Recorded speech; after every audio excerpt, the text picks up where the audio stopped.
3, 2, 1. And we're back. And we are back. Episode 12 of White Claw Wednesday. You thought it wasn't going to happen, people. But it's happening. Cheers up, brother. Cheers. Ooh. So, tastes good, man. So we are in, where are we at, man? We're in quarantine mode still. Ironic with our first outside episode. Outside. Backyard episode, yeah. So. Backyard episode. Ryan and I are neighbors, and we're both back in our hometown. We were neighbors in San Francisco. Now that this quarantine has happened, I am here with my parents for the week or two because my vacation got canceled. Yeah. And I'm here with my parents because my student housing got canceled. Yeah, you basically got kicked out. I got kicked out pretty much, yeah. So, yeah, that's why we're here. And we're going to keep running them. Yeah, exactly. And I'm really excited to talk about... So we got some suggestions. And so my buddy suggested... Yeah, and I'm happy he did. The Tiger King documentary series. On Netflix. And this was maybe like a couple days ago. And I had texted Frank like the screenshot of the messages about the recommendations. Yeah. And I'm like, have you heard of this? And he's like, no, I haven't. And that was like 3 or 4 days ago.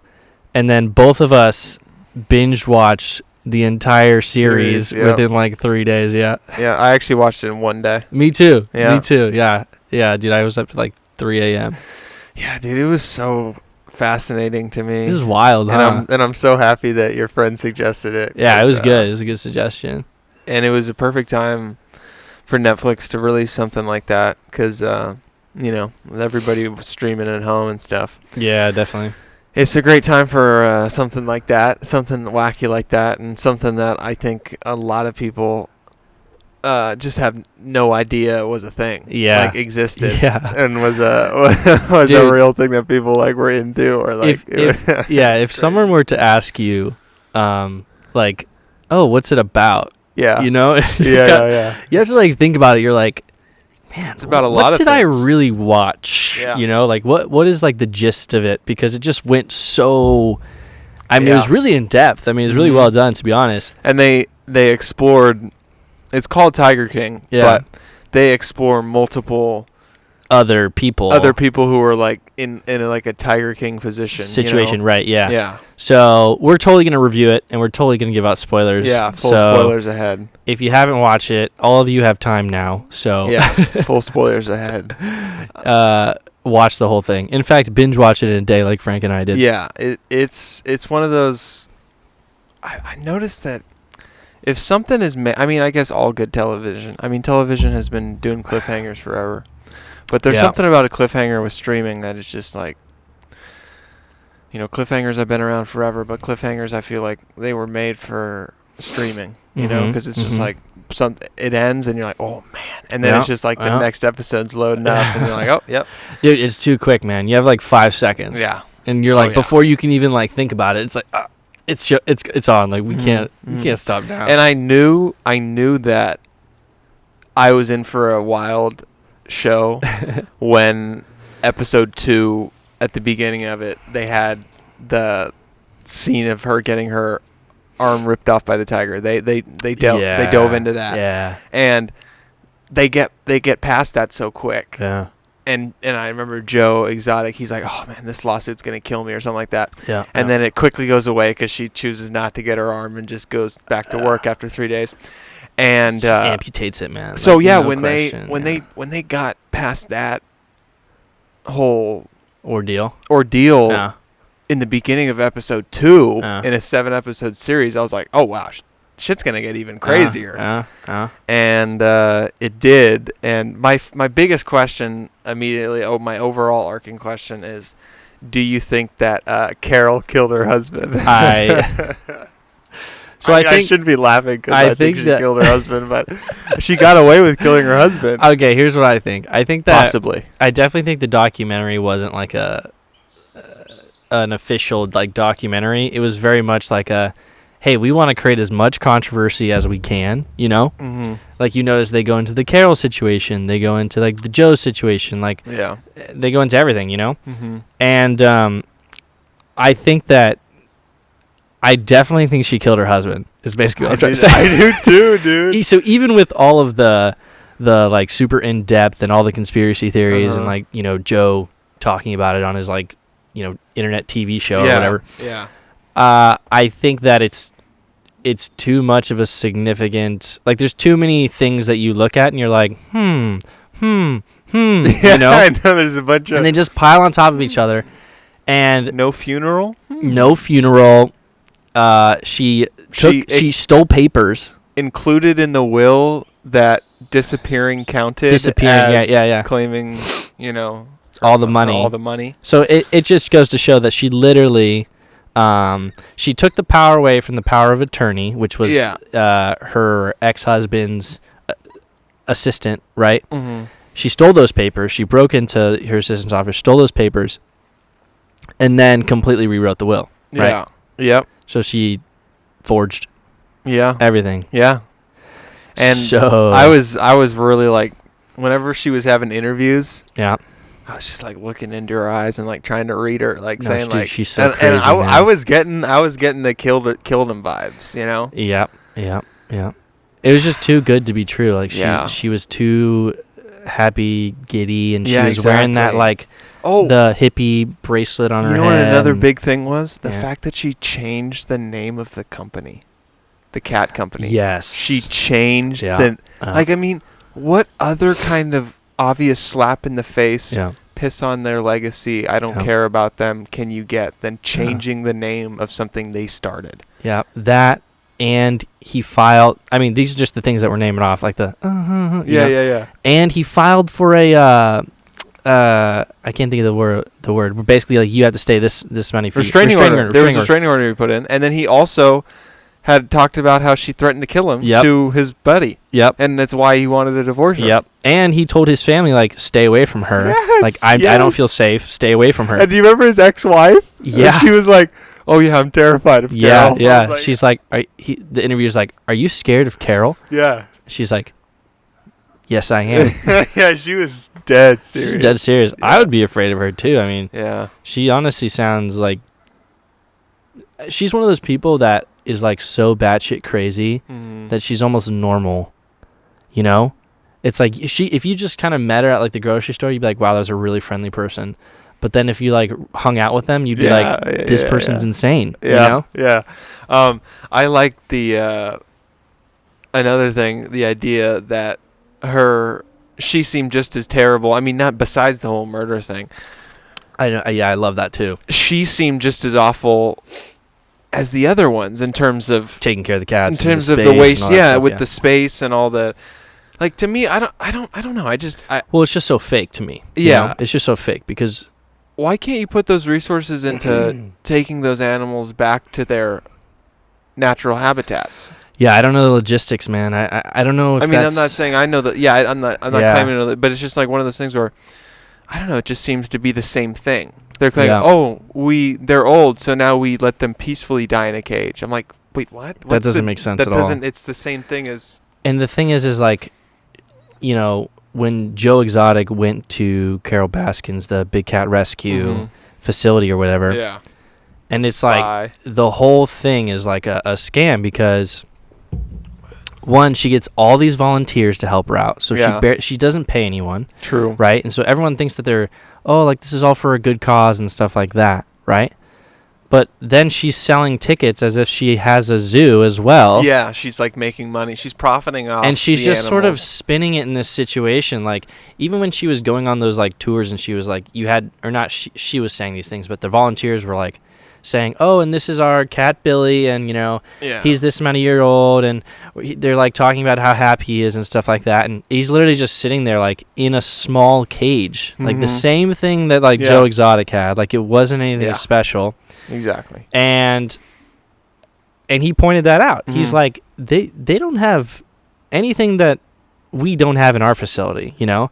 In fact, it's better for us because we're actually paying our employees, you know? Yeah, and then when you got into the details of her early life with her husband that she probably murdered, she was doing the same thing back in the 90s. Yeah, she was breeding, selling the young cubs, raising little baby, and I remember like there was like the recording of her talking about how it's good to, get them as soon as they're born, because that's the way to have them still love you when they're full grown and can murder you. Well, yeah, I mean, they said in the series that you have to take them away from their mother when they're young, because that way they don't develop their, inherent abilities and which, by the way, for longer, right? Like you have a longer period with like a cub that won't try and bite your arm off if you keep it away from its mother. Like sidebar, I can't.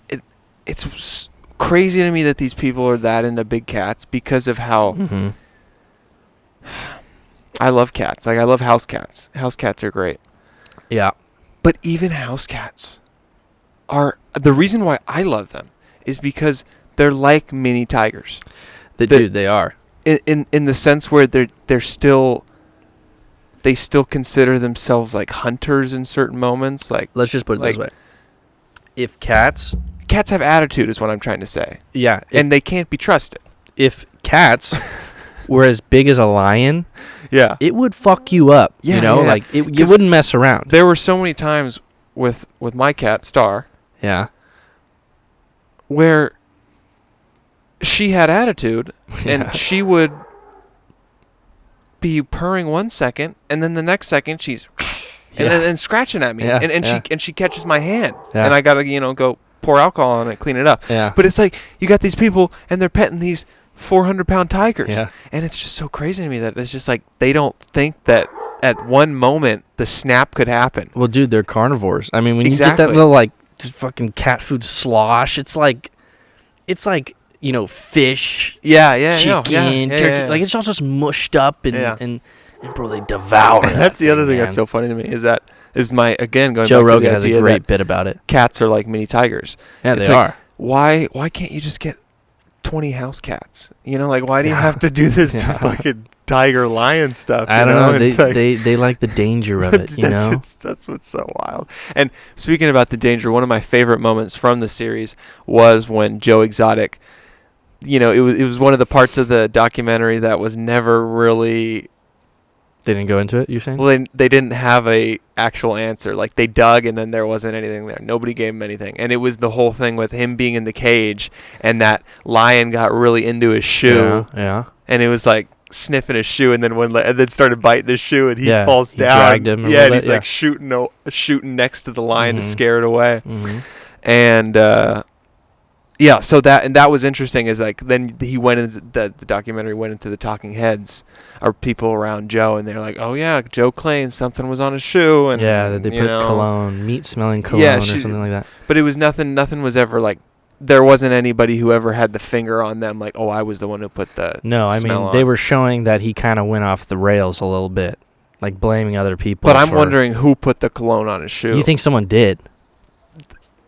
I don't. I think he just went a little crazy, dude. And you think he accidentally put cologne on his shoe? No, I don't think anyone put cologne on his shoe. He was saying what they were saying was he was accusing people of putting cologne on his shoe. So you're saying it was just a lion getting a little hungrier than usual. Yeah, I think so. And he tried to claim it as some sort of, smell on his shoe. Yep. Yeah. Well, for the argument I was just making about cats having attitude, that would line up with him, just making a story up and pointing fingers. In reality, that cat just wanted to eat his foot because it's a wild animal. Yeah, or just play around with it. Play around with it. Yeah, he doesn't know what he's doing. Exactly. It's just a shoe. It doesn't look like a human. Yeah, and that's another good point. Is like Tristan. His cats. He can play with them and where like he'll let them bite his finger, like hold on. Yeah. And it's kind of like playful. Yeah. That could easily be like what that giant lion was doing. But when it's a 400-pound lion, you get dragged around and then you have to take out your gun because you're scared shitless. Yeah. But that was really the moment of the series when I think like I saw Joe Exotic stop being like a lover of animals. Yeah. Because he was pissed. He was getting mad at those lions. I mean, the progression of the documentary series Which I honestly don't know how they did it, because in the beginning, and we won't go too in depth of it, but in the beginning they had some dude who was making a reality TV show out of it. Oh yeah. But then they had recordings from the reality TV show that apparently burnt up. But they had some. But they still had stuff. Yeah, they still had. I don't know, but because they had so much footage of Joe Exotic from like just a lot, like his whole entire career. But it seems so key. It seems like key footage, and like a lot of his story. It makes you question the whole fire with the footage. Because that was obviously Joe Exotic. That was obviously. So dude, there's so many things. There's so many things. Okay, so what I was gonna say is though, the progression of like the documentary series is like Joe Exotic wanting to do a reality TV show about how he loves cats and how he's like, the guy for cats and stuff. And then it sort of progresses into like, I'm Joe Exotic. Like he kind of got a big head, and he let his name and his reputation get to him, and then it was all about him. Mm-hmm. But yeah, let's get into the fire, I guess. Yeah, well, so in the documentary series, sorry, I gotta say this, they had a recording of him going into his lawyer's office, and explaining how his reality TV star or show producer has a bunch of this footage, and how he keeps it in the alligator studio, right? Oh yeah. And then the lawyer's like, well, if they don't have a copy of it, you got to do. And then Joe's like, I do remember okay. that. And he's like, do you pick up what I'm putting down, Joe? And he's like, yes, I do, sir. And then he like walks out, and he's like, this is ridiculous. And then he sets fire to it. Yeah. But my question is like, alligators. Who's recording that?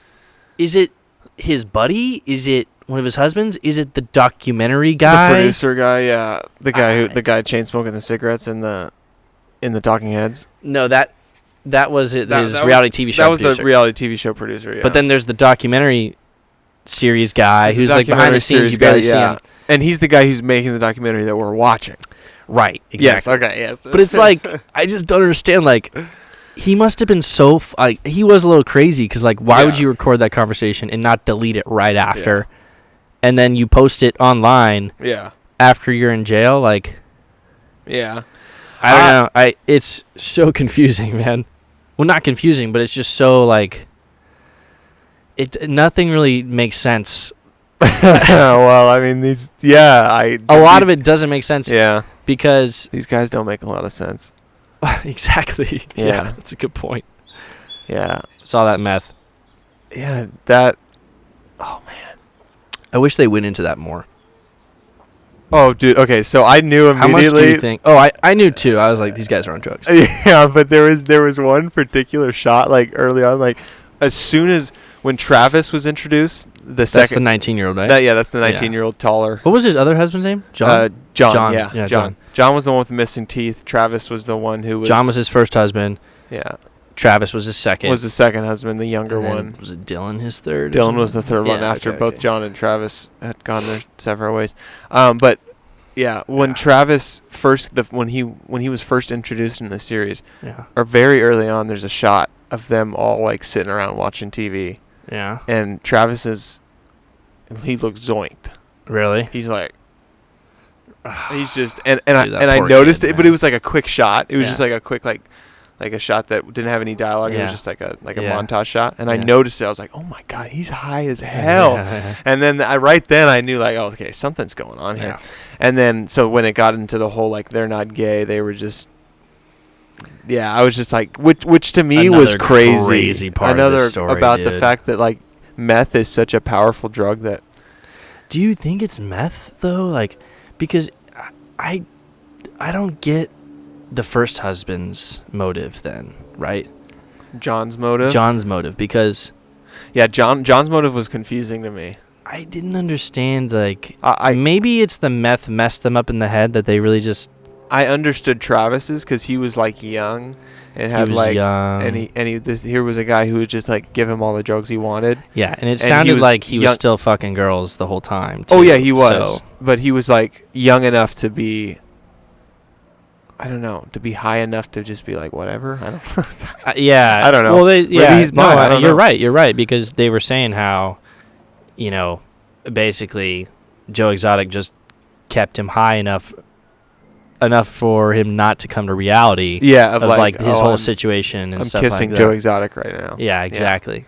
Because he was high. Yeah, and I noticed that whenever Joe would like kiss him or something, he would just be kind of like, just sort of just out of it, And dude, I mean, but it just honestly attests to the uniqueness and charisma that Joe Exotic actually had. That he literally, I mean, he had drugs and they did drugs together, but he literally made 2 straight men gay for him. Yeah. How that's props, man. I know. Props. Dude, wow. So do you think it was literally only that he had meth and that he provided meth? Because back to the first husband, right? John, the guy with the really fucked up teeth. Yeah. He left Joe later on. Yeah, but he still worked at the place. So did he just sort of be like, nah, I'm not going to do this anymore? Was he getting meth for himself because they weren't getting paid a lot? I mean, what do you think? What do you think his motive was, really? Did he just not give a fuck? Because he had tattoos all over him about Joe. It was like, it was a tiger, and then it was like Joe. Yeah, and then it was Joe's property of Joe Exotic above his crotch. Yeah. Yeah. What do you think that was, man?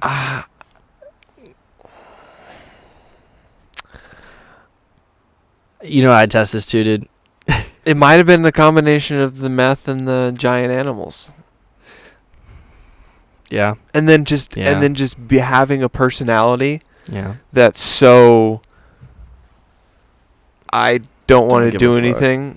I don't want to do anything except get high. Like with a personality like that, I feel like, excuse my French, like blowing a dude is just like whatever. Yeah. It might just be a little bit of redneck too, man. You just like might be a little redneck, yeah. But yeah, when you're like high as out of your mind on something as powerful as meth, yeah. I would assume that it becomes easier to do stuff that you would never do sober because you're that fucked up, You're that fucked up and you get that addicted to it. Yeah. Yeah. And you're doing it all the time. It's just like whatever. I mean, that's my best. I really think it was the drugs for both of them, and then just having the kind of personality where they don't want to do anything except get high, and Joe's just pumping them with drugs. So that was kind of the it may have been that like he's their boss too a little bit, Yeah, they might have felt a little like stuck or I don't know. I mean, it could have easily been a position of, using a position of work power to sexually harass someone or whatever. And even furthermore, I mean, it wasn't even that like he turned them, like it was like a single, monogamous relationship. Yeah. They were all 3. Yeah, the other 2 were aware of the other. Yeah, like I remember like when he was like when he got married to both of them at the same time. They were standing on his opposite sides, and he kissed each one. And they didn't kiss each other. Yeah, I noticed that too. It was very much Yeah, it was so obvious. Strange, man. They were both in the same position, and in a way, I feel like that's what made them okay with each other.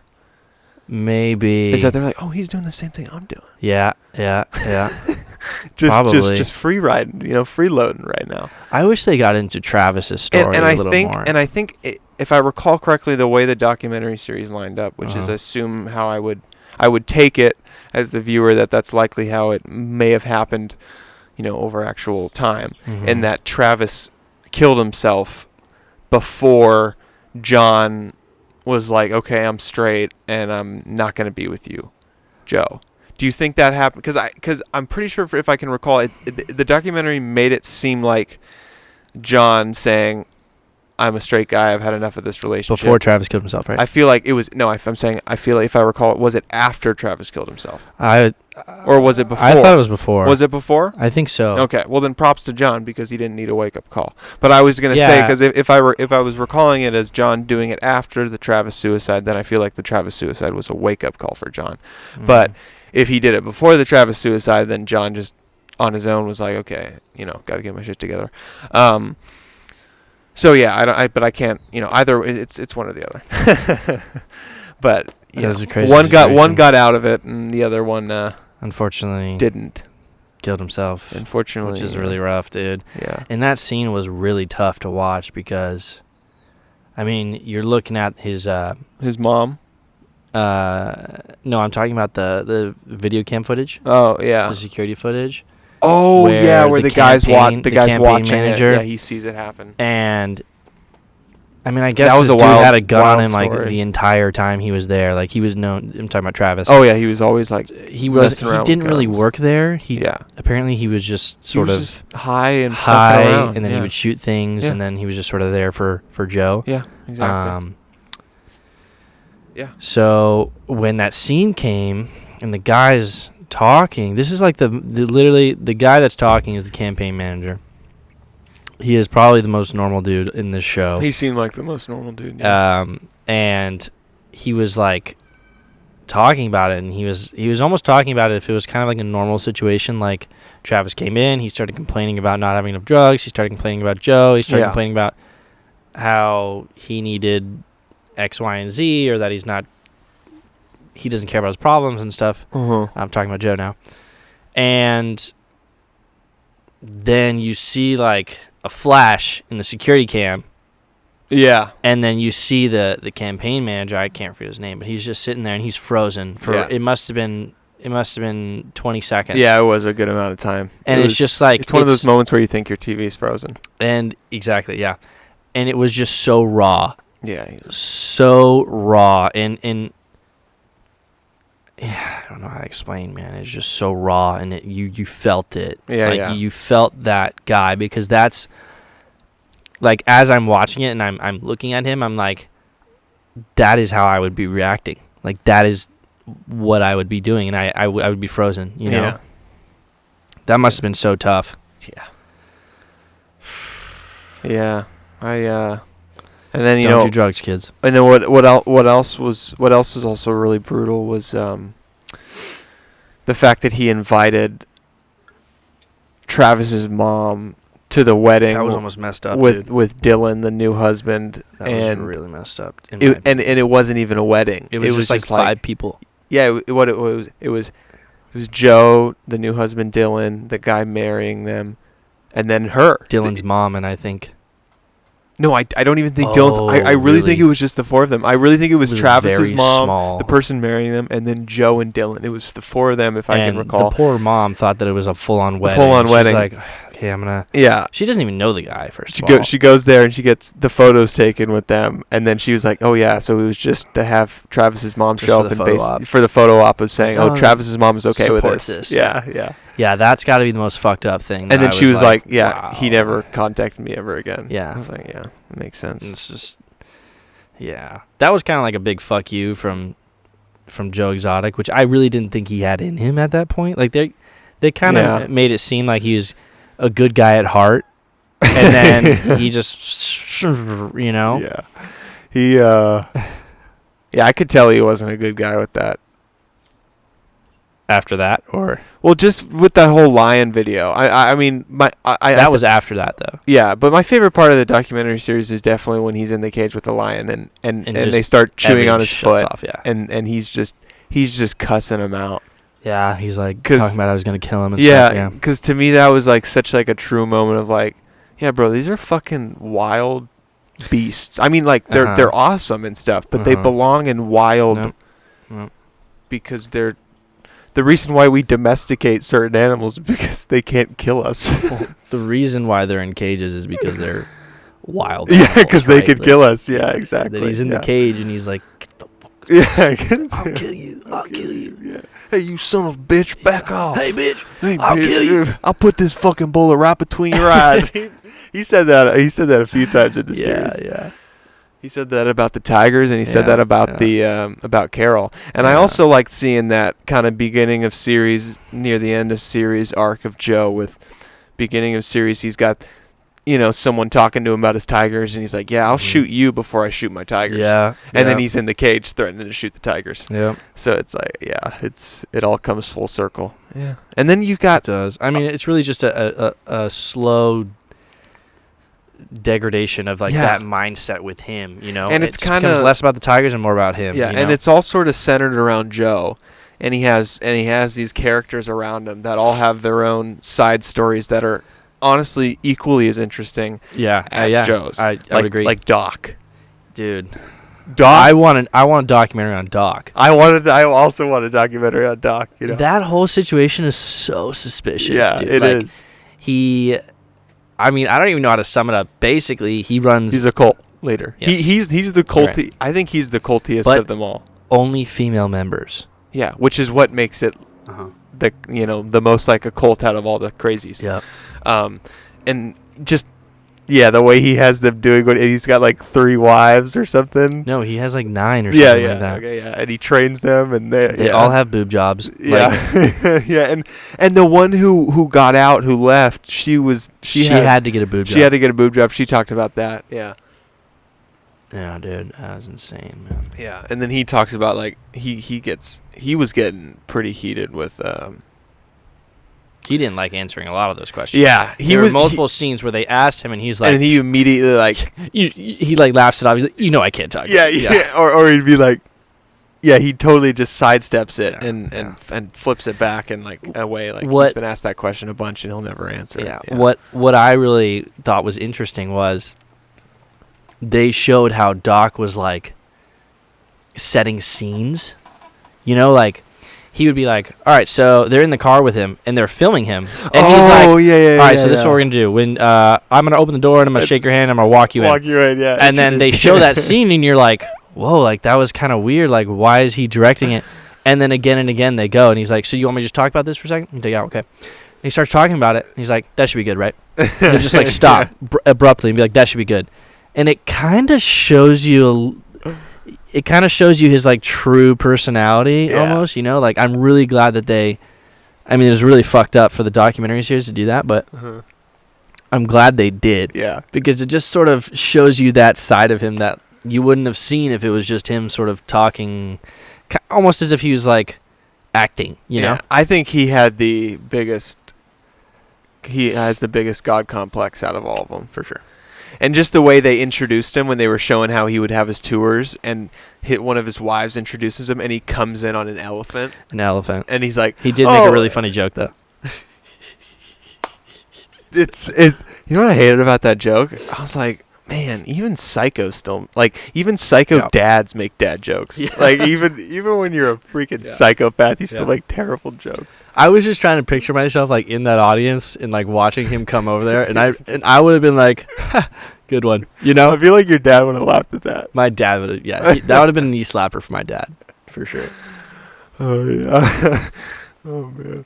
And then Jeff was also another, the one who came in and kind of bailed Joe out with money, and then also was the one who stabbed him in the back and became an informant. Him and that other businessman. The really fat guy. The fat businessman. I don't know what he was. There was a great meme. Who is he? What was he doing there? I don't know, but there's a really good meme. I never got how he got understood or involved, but it was him on the jet ski. Remember when he's riding around on the jet ski? And it was just this. They close it out like that's like one of the last scenes, I think, right? I think it is. Yeah, it was a screen cap of him on the jet ski, and it was like Bay, come over. And it was like. Can't, I'm busy. And then Bay says, the FBI needs information on a crime. And it's like me on my way, and it's him on the jet ski. Dude, that's awesome, man. Yeah. That scene was so funny too. What was that? What was the song track on that? Yeah, it was such a popular song. Wait, what part? Of him riding on the jet ski. It's like this epic music, and it's just like this freaking like dude just slumped in this thing, and he takes off his glasses and he kind of just like he starts turning, and I just the whole time I was cracking up. Yeah, I thought it was classic that he became like a big part of it. Yeah, that he was an informant. So I might have missed this, but how did he get involved? Because I know he knew Rowe. What's his name? Jeff Rowe. I don't know if Jeff was the guy with Jeff Rowe, right? That's his name. He was in. Jeff was the other bald white guy. Not other bald white guy, but Jeff was the bald white guy who also had the guy that bailed Joey out. The guy who bailed Joe Exotic out, and also the guy who was like, remember, he's with his wife, and he's like, oh, we just hired a nanny, and it was her idea, but so because it was her idea, she let me pick the nanny, and I picked one who was hot because I wanted to look at a good, and I was just like, oh my god, this guy's so weird, worst. Man. Do we know the fat guy's name? I hate saying he's fat guy, but we're such assholes. Well, I mean, he's the big dude. We'll just say big dude. He's fat. Do we know his name? No. Okay, so he got involved because he was Jeff's friend. Yeah, and he sold someone a stolen Hummer. Yeah, so who did he sell the stolen Hummer to? One of the guy without the legs. Yeah, Joe's employees without the leg. Yeah. So I think he got involved because he was Jeff's friend, but I don't they didn't really go into depth on what he did for the zoo or anything. But any of those conversations where they talked about, he was the whistleblower. Like he said, no, Jeff and Joe Exotic were talking about killing Carol Baskin, right? Oh yeah. But why were you there, dude? Like, what is your involvement in this? Were you just hanging out at the zoo? Yeah, I think he was just there after selling the stolen Hummer. So he came by, sold a stolen Hummer, and just and then dipped, and then just eavesdropped, and then eavesdropped on a murder on a murder chat. Discussion. Yeah. No, but here's the way I see it: if he's selling a stolen Hummer, okay, so he's a shady guy. He sells stolen cars. He sells a stolen car to the guy with no legs who's an employee of Joe Exotic. Yep. I assume that this exchange or sale probably took place over multiple meetings or multiple face-to-face interactions. And I'm assuming possibly all those multiple face-to-face interactions happened at Joe Exotic's zoo. Mm-hmm. Meaning that he probably overheard Joe Exotic saying, I want to kill Carol many times because according to the guy with the no legs who bought the stolen, heard him say it. He was saying it all the time. Yeah, everyone heard him say it. So it was probably one of those things where he stopped. I mean, he said it on camera. You know, you remember the big guy stops by the zoo to sell a stolen Honda a few times. Yeah. I mean, a stolen Hummer a few times. He overhears this talk between Joe and Jeff constantly about Joe wanting to kill Carol. Yeah. And then a month later, he finds himself in trouble for selling his own stolen cars. And he's like, oh, shit, how do I get out of this? And he's like, I actually know something very interesting about these two. And then he whistleblows. That's the way I take it from the documentary. I don't know if that's accurate, but that's the vibe I was getting. It just seems a little too picture perfect for him. You know, like what Joe was saying when he was like on the phone in prison after he got convicted. Yeah. And he was basically bashing the guy, like, why is everyone believing this dude? You know, like he was there too. Like he was a part of that discussion, you know, and the same thing with Jeff, right? Oh, and then the Jeff's guy guilty as fuck too, by the way, because Jeff is also guilty as fuck. But then what about the guy who took the $3,000? And he just gets to walk away. And then he's just free to go. I mean, it'd be different if he was like, I was never planning on killing her, you know? Like, I just wanted to screw over Jeff. He took and the then go $3,000 and then chickened out. Yeah, that's for sure. what he said. Yeah. But if he were to come out and been like, I was never going to kill her. Like, I just wanted to steal Jeff's money or Joe's money. Yeah. That would be different. But he did say, like, no, I chickened out. Like, the plan was to go to Tampa, blah, blah, blah, blah, blah. And in fact, the big guy texted him, like, remember when they were investigating all of them? Mm-hmm. He texted the dude that was going to kill Carol saying, oh, I thought you'd be on a beach in Miami. Oh, yeah. So he must have been more involved than he said he was, because how is he close to that dude now, you know? True. Yeah. It's fishy. People are saying, was Joe set up? Was Joe Exotic set up? Like, do you think he's guilty? People are like, free Joe Exotic. And I know most of them are memes, but some people are like, do you think he was set up? I don't think so. I think that he legit tried to kill Carol Baskin, and he paid for him. Yeah. He paid for it. But I think that other people were guilty too. I think Jeff was guilty, and then I think the whistleblower is definitely should be investigated as well. Plus, the guy that was going to kill her, like, you're just going to walk free? Just the way it felt to me was that here comes a shady guy named Jeff. Yeah. To bail out Joe. And Jeff comes with a couple of shady friends, one who rats and sells stolen Hummers, and the other one who apparently is capable of murder. Yeah. And Jeff, guides his new business partner Joe in the direction of, hey, my buddy, I think he does kill people. I think he will take money to kill. Well, he had the teardrop, right? Exactly. So that was kind of the... So, yeah, Jeff is 100%. I mean, Joe is guilty. He paid someone to kill someone. Yeah. But Jeff is just as guilty. Just as guilty. Yeah, exactly. That's what I think. And then even at the end when they were really questioning Jeff, ironically, the least guilty guy is the guy who took the $3,000 in the situation. Yeah, exactly. The guy that was supposed to kill the guy someone, was supposed to, because he was just supposed to kill someone and he didn't do it, and then he just took some money. So he really just stole some money. Yeah, because when you pay someone else to kill someone, as soon as you give them the money to do it and they go on their merry way, you've basically murdered someone. Yep. More so than the person who takes the money and then halfway there turns around and goes to Mexico or wherever. Yeah, exactly. I mean, they're not guilty, right? Like, they just took some... They're just a thief. I mean, you're a murderer. Yeah, exactly. You know what I mean? In terms of morals. Exactly, yeah. So... It's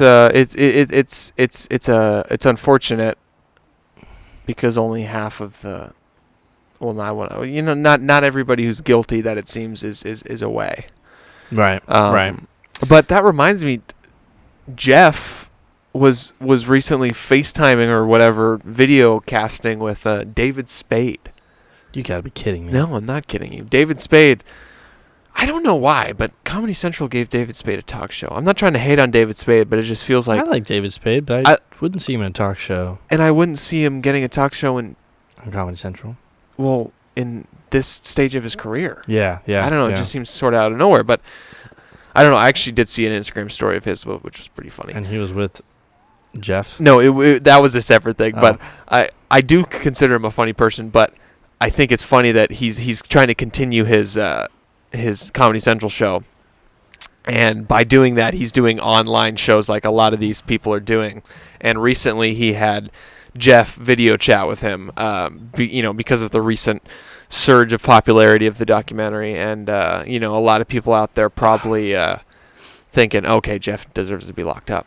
But I will say, I wonder how many people, after watching the documentary series, tried to find a way to contact Carol and say, you're a murderer. Oh, I bet a ton, dude.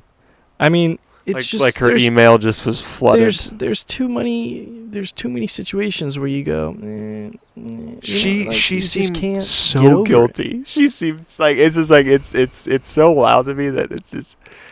And even when she was doing like the interviews right after her husband disappeared. Yeah.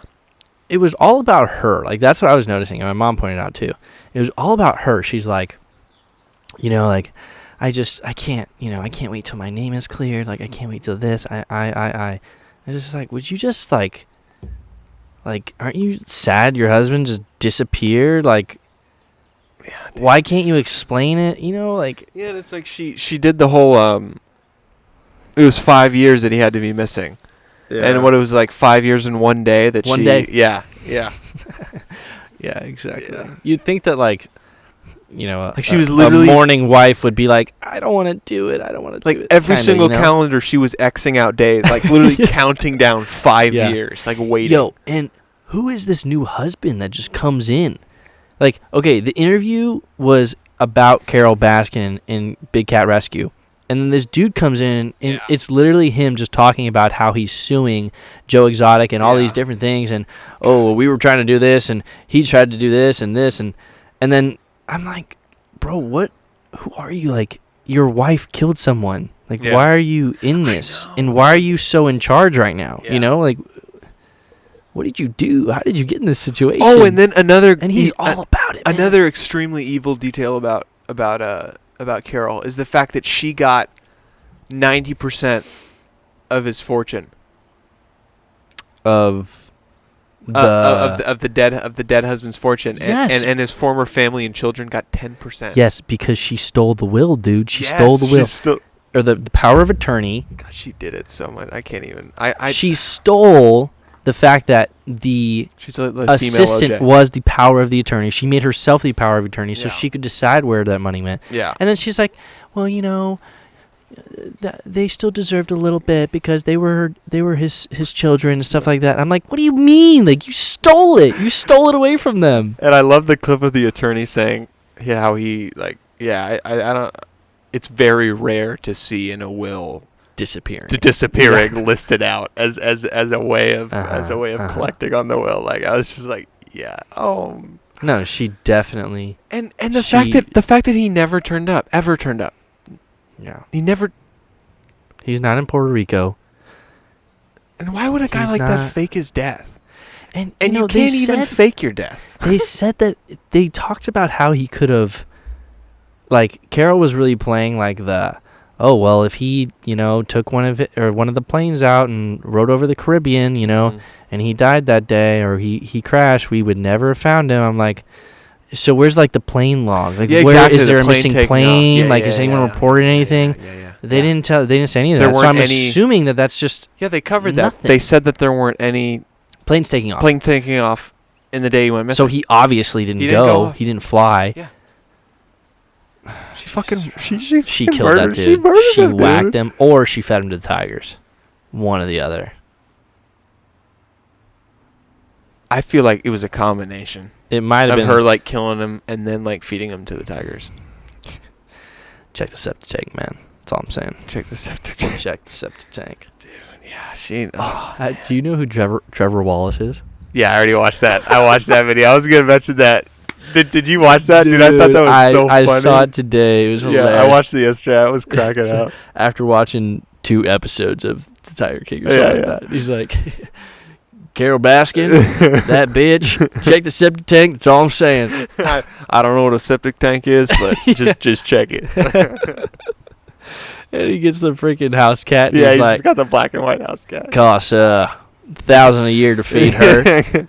$100 for her food, and then $900 for my meth. Oh shit, dude. That was. Yeah. You don't know what we're talking about. It's a guy named Trevor Wallace. He's on Instagram. He's a comedian. Yeah. He does stand up and YouTube skits. He's pretty funny. Pretty funny. Quick plug for him. Yeah. So what else was, like, surprising about that? About the documentary? Yeah.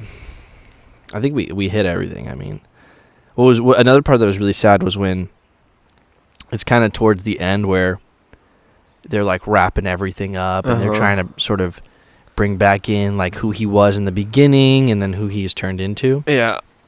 And they talk about how he sold his chimpanzees to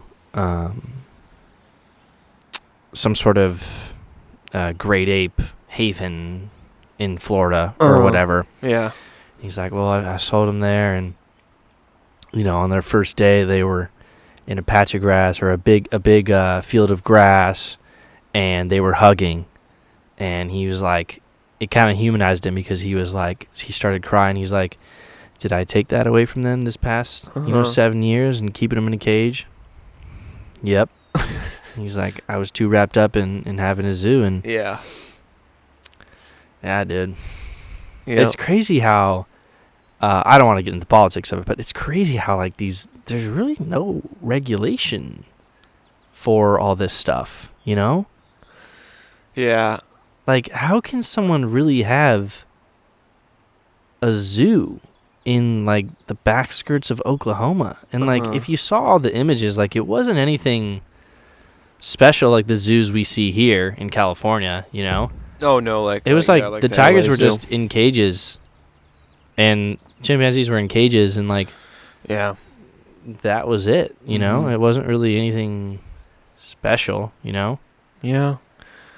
Wow, it's just crazy to me. It doesn't, I mean, I don't want to say it doesn't bother me because it does, but it's not my main concern. But it's crazy how there isn't like regulations on this stuff, you know? Yeah, and it's wild to me that we don't leave them in the wild. PETA. Yeah. I don't know why we can't just leave them in the wild. That's my biggest thing. It's like, why do we have to? Why do we have to have lions as pets? I don't know. It's like when people are weird. It's like when the people who are claiming to be the heroes are the ones who are also keeping them in cages, or at least this is what the documentary is painting, is that the people who are claiming to be heroes and working with PETA are the ones who are still using cages. Mm-hmm. Yeah, I mean, so I Carol Baskin's facility, all they showed were cages. Yeah, so I don't know why. I mean, obviously, I don't know how to fix the problem. I don't know how to fix the problem either. But to the crazy statistic was there are more tigers or big cats in the United States than there are in the wild. Yeah, there's more in captivity than in the wild. Yeah. In the United States. In the United States, yeah. And probably more in Texas too. Why can't we Noah's Ark them somewhere? I know it sounds kind of dumb when I put it like that. But, like, why can't we load them up and release them in the wild? Wildlife conservation is really hard. I mean, there's probably a lot of details to that because you can't just drop 400 animals into a population. It's going to fuck things up. Yeah, because things will die. Things will die. Maybe go extinct. I mean, you got to think, like, some of the species that are under them. Everything would die. Well, anything that they would want to eat, yeah. Well, if you think about... Yeah, no, totally scratch what I said. It was a very dumb, ignorant thing to say. Yeah, it wasn't very smart, but going back to it, diving into it though, if you did that, if you dumped 400, alpha predators into a wild environment, I feel like everybody would die. Well, the whole ecosystem would be fucked up. They'd eat all their food up. Yeah. And then they'd all die. Yeah. Because they'd be competing wild for food, and there wouldn't be enough for them. So they'd eat it up quicker than it could come back. Yep. And then they would die, and it'd all be dead. Who knows? I mean, it may balance out. That doesn't work. So I don't know. Maybe a lot of the tigers would die. Population would bounce back. That's what's tough about these big, daunting issues in the world. Is like. You try to come up with solutions, and then you pause for a second. And you're like, no, that wouldn't work. Well, you try and come up with a solution, and you say it out loud, and then you're like, someone's already thought of that. Somebody's already debunked that. It's like with global warming, or all the plastic in the ocean. Yeah. Wildlife conservation. Yeah. It's just so hard, man. Like, what do you do? Now coronavirus, what do we do? Coronavirus, exactly, man. I mean, people probably been saying a lot of things to fix coronavirus, but no one was listening, No one expected this. Oh, you mean like early on in its run? Yep. I mean, people have been saying the wet markets. Like, people have been saying about the wet markets. This is a blowing, like, taking time bomb. Like, something is going to come, and it's going to disrupt the world. Apparently, and people will die. The wet markets in China that the virus was rumored to start at reopened. Oh, they reopened? I thought they closed them. I saw I'll take this with a grain of salt because it was a Daily Mail Snapchat article. So got it. But yeah, the Daily it's a dangerous reference right there. The Daily Mail Snapchat article, the headline was along the lines of wet market where coronavirus origins lie reopens or something like that. Basically, just roughly that. So pretty much the place where coronavirus started has reopened for business of selling, animals that we would deem nasty to eat. If that's the case, then we talked about this before. Fuck. Yeah, we talked about this before. I mean, I think that repercussions need to be made if China doesn't do them themselves. I mean, China, you can't just have wet markets that create something like this, right? Mm-hmm. And China's been trying to spin it that the U.S. Army brought it back. Have you heard this? No, I did not. So apparently China's trying to spin that the U.S. Army brought coronavirus to Wuhan. Because there was some sort of like a military convention there or something like that. Anyways, you can't create something like this and then continue to harbor an environment like that, right? Yeah. Like, why? Like, this is gonna kill 100,000 people. Like, what are the projections? I mean, it's crazy projections. I don't know if it will hit that because the United States is being decently smart. But it could. But if they don't do it, then I'm guessing that there's going to be some very serious political wars going on. Yeah. Did you hear what the U.S. government is doing? No. For unemployment. So something to do with $2 trillion, I think. Something to do with a lot of money, man. If I'm correct. So basically, if you are unemployed because of this situation, right, which a lot of people are, then including me, the U.S. government. Well, you're actually still employed, right? So I think I'm on furlough. I don't know what that means. It means I filed for unemployment today. Oh, really? Did you? Basically, what it means, furlough means is I can file for unemployment, but when the situation presents itself where I can work there again, they'll take me. So so basically, when this whole pandemic is over and I can move back, I got you. I can go back to work. I got you. Yeah. So essentially, that everyone that is unemployed because of this situation can receive $70,000 up to their current wage that they were working, that they were earning at their job. I think I said that correctly. But basically, you can earn up to $70,000 unless you're making less, right? Yeah. Like if you're making $50,000 a year, then you would get $50,000 in paychecks throughout this time, right? Does that make sense? So, yeah, definitely for the people that got laid off, look into that.